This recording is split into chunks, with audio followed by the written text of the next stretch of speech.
En février 2009, la vie de ce passionné de moto bascule. Comme tous les jours, il prend la route pour se rendre sur le lieu de sa formation, quand soudain, il perd le contrôle de son véhicule. Il pleuvait, la route et la chaussée étaient très humides, mouillées. Et à 1 mètre de moi, il y a une voiture qui a déboîté sans clignotant, qui m'a coupé la route. Et en essayant de l'éviter, je me suis pris un panneau un panneau de signalisation, et ça m'a broyé les cervicales. Et donc ma moelle épinière, elle a été pliée en 4. Et dans la suite de ça, donc, je suis tétraplégique. Il y a seulement 2% de conducteurs de 2 roues, mais ils représentent 28% des personnes tuées sur les routes. Ils sont également beaucoup plus gravement blessés que les autres usagers en cas d'accident, en raison de leur extrême vulnérabilité. Le deux roues est un moyen de déplacement qui est plus dangereux que la voiture.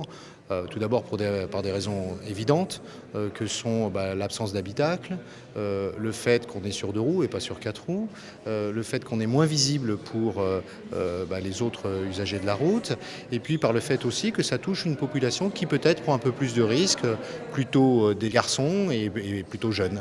Sur un trajet identique, un conducteur de 2 roues a 23 fois plus de chances d'être tué qu'un automobiliste.